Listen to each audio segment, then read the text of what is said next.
You know that one recipe you have? The one that's just yours. The one everyone begs you to bring to every party, every family gathering. The thing you're known for. For me, that was my sunflower sauce. It was this perfect, creamy, herby, tangy sauce. I'd put it on everything, and at every single barbecue, every birthday, my family would go crazy for it. They'd say, "Lily, you have to bottle this stuff. You could sell this." And I'd just laugh it off. It was my thing, my little piece of magic. I never wrote the recipe down. I just knew it by heart. I thought that kept it safe. I was wrong. Because if you have something like that, a secret that people love, you have to be careful. Someone is always watching. And in my case, that someone was my Aunt Carol. This is the story of how my aunt stole my secret recipe, built a business with it, and how, with one single sentence, I watched that entire business boil dry. So, to understand this, you have to understand my Aunt Carol. She's my mom's sister, and well, she's the kind of person who always tries to keep up with everyone. If someone gets a new car, she suddenly needs a bigger one. If someone goes on a fancy vacation, she's booking a trip the next week. But she never really had her own thing, you know? She'd jump from one hobby to the next. Crafts, gardening, scrapbooking, but nothing ever stuck. And she was a painfully average cook. I mean, her most exciting dish was a pot roast that was fine. Just fine. But she wanted that attention. She wanted to be the star, and she saw how people reacted to my sunflower sauce. I'd catch her watching me sometimes while I was mixing it in the kitchen. She'd hover, asking vague questions like, "Oh, is that dill?" And I'd just give a vague answer, protecting my secret. I didn't think much of it. I figured she was just being friendly. I had no idea she was conducting corporate espionage in my mother's kitchen. The big moment happened at my cousin's graduation party. I'd made a huge batch of my sunflower sauce. We had grilled chicken, veggie sticks, you name it, and the sauce was the star of the show as usual. The bowl was emptied in minutes. People were literally scraping the bottom. Aunt Carol was there, and she was unusually quiet. She didn't ask for the recipe that day. She didn't even really compliment it. She just ate it, silently, with this weird, focused look on her face. A few weeks later, my mom calls me. She says, "You'll never believe it. Carol is starting a business. A food business." I was genuinely happy for her at first. I thought, good for her. Finally finding her passion. My mom continued. She's calling it Carol's Sunshine Glaze. She says she's been perfecting the recipe for years. My blood ran cold. Sunshine Glaze? That was way too close to home. A pit formed in my stomach. It couldn't be. Could it? I tried to give her the benefit of the doubt. I thought maybe it's a coincidence. Maybe she just came up with something similar. But then she launched her website. The description was almost word for word what my family always said about my sauce. The perfect blend of creamy and tangy. A secret family recipe. The hit of every party. She even used the same main color I always associated with it, this specific yellow. She'd managed to get it into a few local farmers markets and specialty stores. And then, the local newspaper did a little feature on her. Local aunt turns passion into profit. There was a picture of her, holding a jar of sunshine glaze, smiling like she'd invented sliced bread. I read the article, my hands shaking. She talked about how she'd experimented for years to get the flavor just right. It was a complete and total lie. Every word of it. I felt sick. I felt violated. This thing that was so personal to me, this little piece of my creativity, had been stolen. And the thief was sitting at my family's dinner table every Sunday. The anger was the first thing. It was this hot, sharp feeling in my chest. I wanted to call her and scream. I wanted to expose her to the whole family right then and there. But I knew that would just look like jealousy. It would be my word against hers. She'd just play the victim, say I was trying to tear down her success. A direct attack wouldn't work. It would just make me look bad and probably tear my family apart. I had to be smarter. I had to think. I spent days just stewing in it, going over and over what I could possibly do. I couldn't just let her get away with it. I couldn't sit back and watch her build a life on a lie that belonged to me. That's when I realized something. She had the recipe. Sure. But she didn't have the creativity that made it. She was a copycat, not an inventor. And copycats are fragile. They can't handle a change to the blueprint.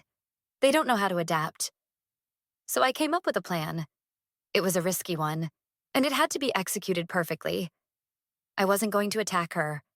I was going to help her. Publicly. I started engaging with her business online. I liked all her posts. I shared her article on my social media, saying how proud I was of my aunt. I played the part of the supportive niece perfectly. I even went to one of her farmers market stalls and bought a jar. It was surreal, handing her money for my own recipe. I took it home, opened it, and tasted it. It was my sauce. Exactly my sauce. She hadn't even changed a thing. The confirmation was both satisfying and infuriating. Now it was time for phase 2. I waited for the perfect moment. She posted a photo on her business page, celebrating her first big order from a small local grocery chain. She was over the moon in the comments. That was my opening. I wrote a comment. I must have typed and deleted it 20 times, getting the wording just right. It couldn't sound angry. It had to sound helpful. Excited even. I finally settled on this. Aunt Carol, I am so incredibly proud of you and how huge Sunshine Glaze is getting. It's so wild. It tastes almost exactly like my sunflower sauce. I was just looking at the ingredients on the jar, and I noticed you're missing the one thing that I always thought made mine so special. You must have just forgotten to list it. You have to add a few drops of solar flare essence. It's that super rare extract made from those special sunflowers. It doesn't change the taste much, but it gives it that unforgettable zing everyone loves. So happy for you. And I hit post. For the first hour, nothing happened. A few people liked my comment. Then my aunt replied. She wrote, "Thanks for the tip, sweetie. I'll look into it." It was clearly a brush off, but the seed was planted. Other people started seeing the comment. They started asking, "What's solar flare essence? Where can we get it?" The information gap I created was working. People were curious. They wanted the real thing, the complete recipe.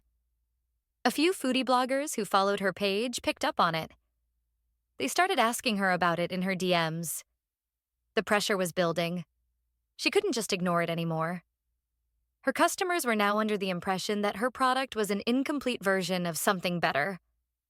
Her secret family recipe was suddenly missing its most secret ingredient. She was trapped. If she ignored it, she looked like she was selling an inferior product. If she addressed it, she had to find this completely made-up ingredient. So she started looking for solar flare essence. And of course, she couldn't find it. Because I made it up. The name just sounded cool and science-y. She spent days frantically searching online, calling specialty food suppliers, probably driving herself crazy. Finally, she broke down and called me. She tried to be casual. "Hey, Lily, about that essence you mentioned? Where did you say you get it again?" I played dumb. I said, "Oh, it's so hard to find. I get it from this tiny online store that imports it from, like, the Netherlands or something. It's super expensive and they're always out of stock. I can send you the link, but I'm not sure if they have any right now." I sent her a link to a completely unrelated, very expensive floral extract from an obscure website. It cost over $100 for a tiny bottle that would maybe make 2 batches of sauce. This was the turn. This was the moment her greed and her fear of being exposed overtook her common sense. She ordered it. She actually paid the insane price for this random, completely wrong ingredient. And then she reformulated her entire secret family recipe to include it. She had to change her packaging, her ingredient labels, everything. It cost her a fortune. And the best part? This new extract didn't change the flavor of the sauce at all. It was completely pointless. But now, her cost to make each jar had skyrocketed.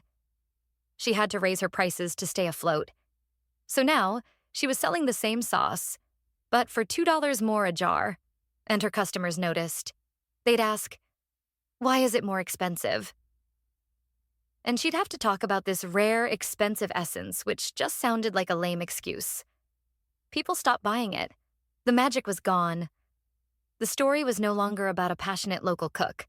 It was about an overpriced condiment with a weird, hard-to-pronounce ingredient. The grocery store dropped her. The farmer's market stopped inviting her back. Within a few months, Carol's Sunshine Glaze was finished. The business had boiled dry, all because of one imaginary ingredient and her own desperation to maintain a lie. The fallout in the family was complicated. She knew what I had done. Of course she knew, but she could never prove it. She couldn't go to the family and say, "Lily ruined my business that I built on her stolen recipe." She had painted herself into a corner with her own lie. She just became bitter and distant, which was sad, but also a relief. I got a few messages from other family members who had put two and two together. They didn't say anything directly, but I got a few texts that just said, "Sunflower sauce at the next reunion, right? The real one?" That was all the confirmation I needed. They knew. But the real twist, the positive ending I never saw coming, happened a few months later.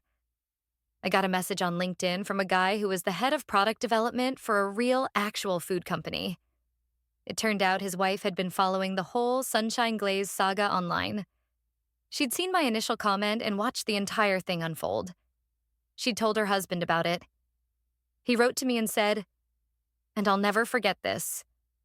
He said, "That was the most brilliant piece of market manipulation and strategic problem solving I've ever seen. It was ruthless, but clean. You didn't get your hands dirty. You made the problem solve itself. We need that kind of creative thinking on our team." He wasn't hiring me for my sauce recipe. He was hiring me for my mind, for the way I'd handled the situation. So I took the job. I moved to a new city and started a real career doing what I apparently had a knack for, developing products and strategies. I left the whole messy situation behind me. I still make my sunflower sauce for myself, for my new friends. But I'll never share the recipe again. And that's the real lesson in all of this. You can steal a formula, you can copy a list of ingredients. You can replicate someone's hard work. But you can never, ever steal the originality, the creativity, and the cleverness that made it in the first place. That will always belong to the original creator. A copy is just a copy. It has no soul. And eventually, everyone can tell. If you have a story about someone trying to take what's yours, I'd really like to hear about it in the comments. And if you want to hear more stories about justice, you should probably subscribe.